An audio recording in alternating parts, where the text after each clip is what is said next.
was just past midnight. The city was sleeping, but in the corner of a quiet suburban neighborhood, the sound of a black SUV slowly rolling to a stop broke the silence.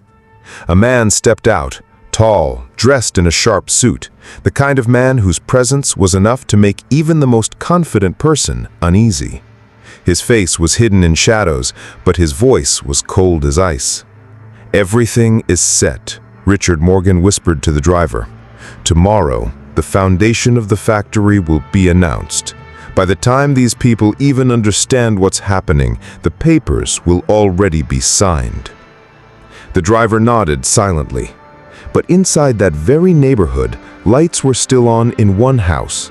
Emily Watson, the HOA boss, sat with her laptop open, eyes scanning reports of poisoned water supplies, charts showing children sick with strange diseases, and warnings from environmental agencies. She knew this factory wasn't just an ordinary project. It was a billionaire company backed by a powerful politician, the chief minister himself. If built, it would poison the river, destroy the land, and make life unbearable for the society she had sworn to protect. She whispered to herself, "Not on my watch. No amount of money will let them kill my people." Before the suspense deepens, don't forget to subscribe and follow my channel, because this story is going to turn darker and more thrilling than you expect. The next morning, an announcement shook the neighborhood. A billion-dollar factory would be built right at the edge of their society. The man behind it, Richard Morgan, a charismatic but ruthless businessman, stepped on stage with the CM beside him.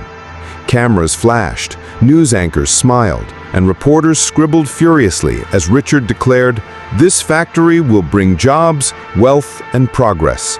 It will make this city a shining jewel. The opposition is nothing but noise." The crowd cheered, but not everyone. In the back, Emily raised her hand. "What about the poisoned water, the chemicals, the reports you hid?" The cheering slowed. Richard turned, his smile tight. "Fake. Fabricated by people who do not want progress. Jobs matter more than rumors. We are here for the people, not against them." But Emily didn't flinch.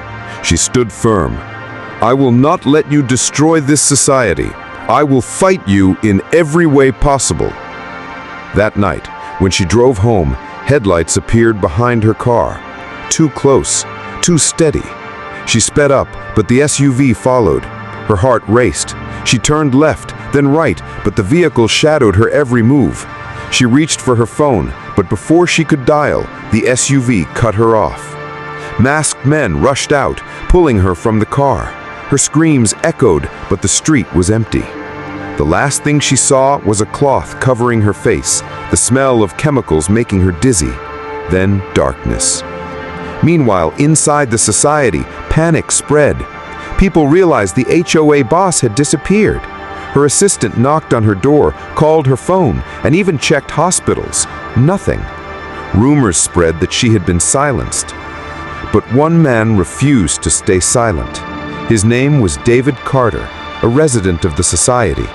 He wasn't rich, he wasn't powerful, but he was determined. He had once studied law and had a close friend in the FBI who owed him a favor. When he heard about the factory and the sudden disappearance of Emily, something inside him clicked. This isn't just about a factory, it's about control. They took her because she was the only one standing in their way. If no one fights, they win.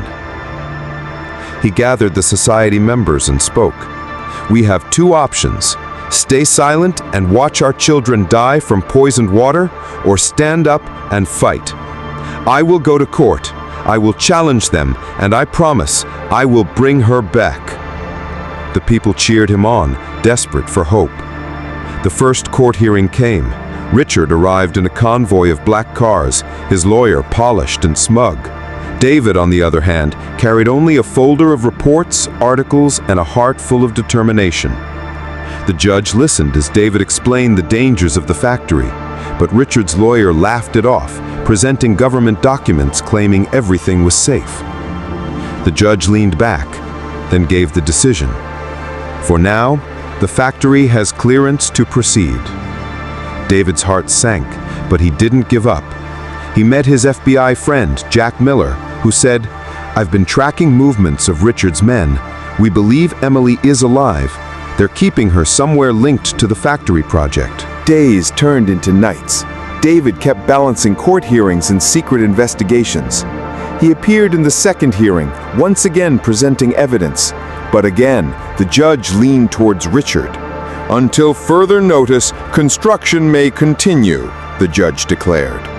The society members grew restless, but David told them, "The game isn't over. Trust me." Meanwhile, Emily, trapped in a dimly lit room inside the factory grounds, was being interrogated. Richard himself came to see her. "You could have been on my side," he sneered. "I would have given you money, power, anything. But you chose war. Now you will stay here until the project is complete." She spat back, "You can lock me up, but you cannot shut me up. One day the truth will come out, and when it does, this factory of yours will burn." He laughed, but deep inside, a flicker of fear passed through him. Back outside, David and Jack tracked phone calls, vehicles, and security routes. Piece by piece, they closed in on the location of Emily. And then came the night. David stood outside the abandoned warehouse near the factory's construction site. Jack whispered, "She's inside. Security's tight.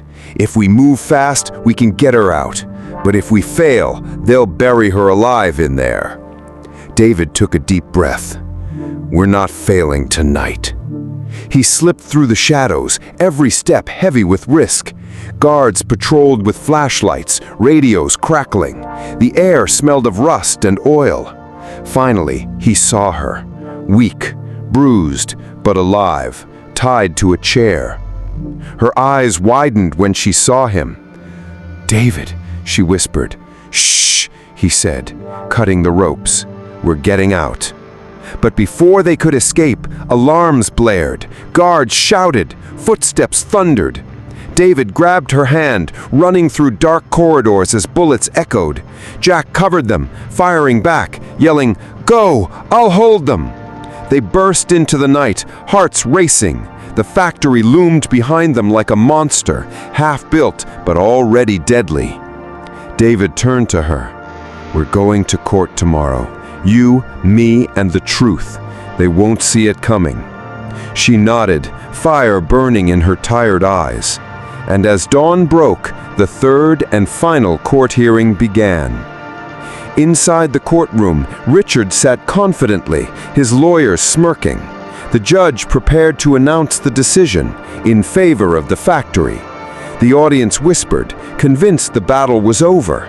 But then the doors opened. David walked in, and beside him, Emily Watson, alive, with a thick file of documents, photos, and recordings, all collected while she was imprisoned inside the factory. Gasps filled the courtroom. The judge froze mid-sentence. Richard's face went pale. Emily stood tall.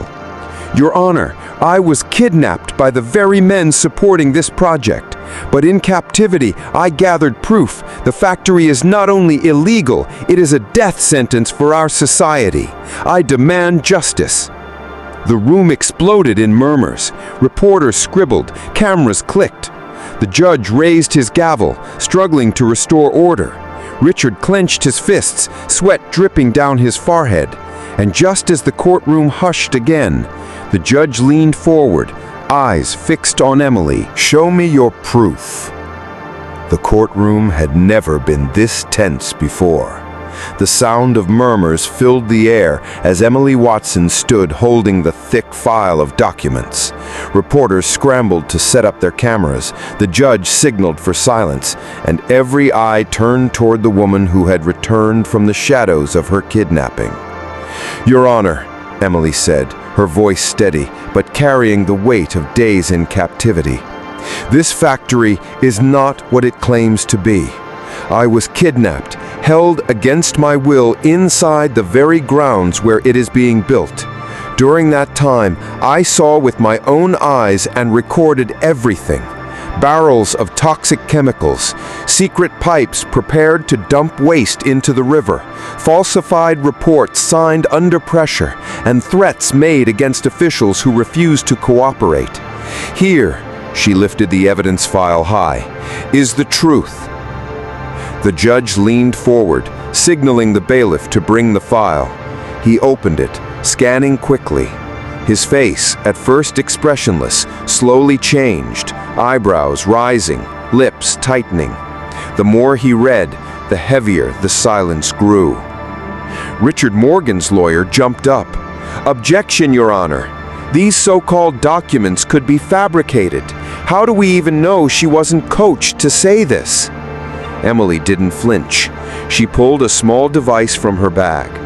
"If papers are not enough, listen to this." She pressed play. The courtroom speakers filled with Richard's voice, recorded secretly while she was held captive. "No one will stop me. By the time they figure out what's happening, the factory will already be built. If the water gets poisoned, let it. If children get sick, let them. Money buys silence." Gasps erupted. Reporters almost leapt from their seats. Richard's face turned crimson. His lawyer stuttered, That is an illegal recording." But the judge slammed his gavel.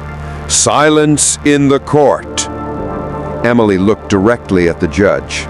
"This is not just about legalities. This is about human lives.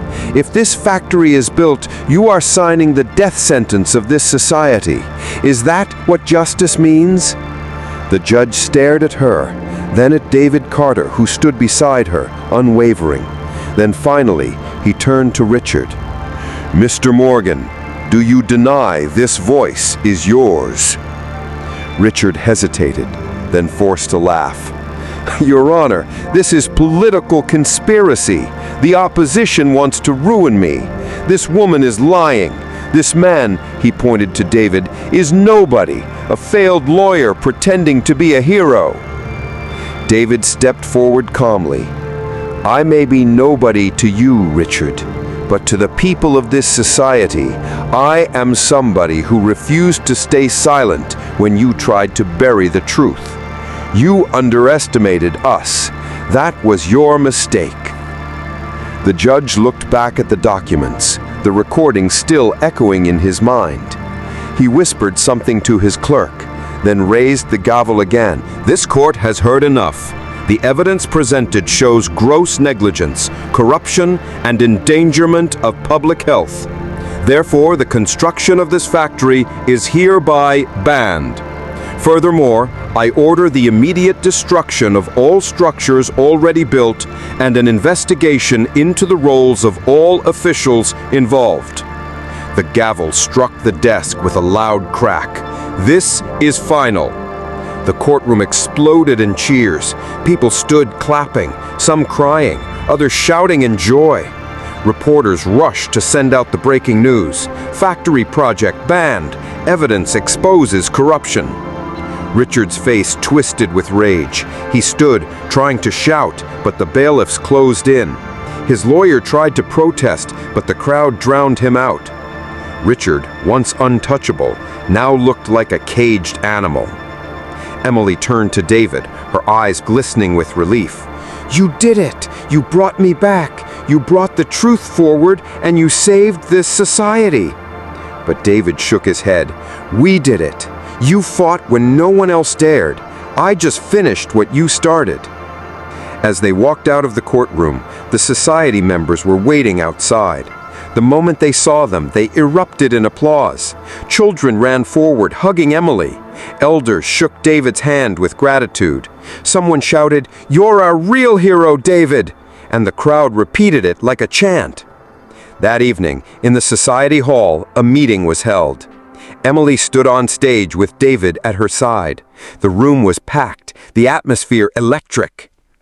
"My friends, you saw what happened today.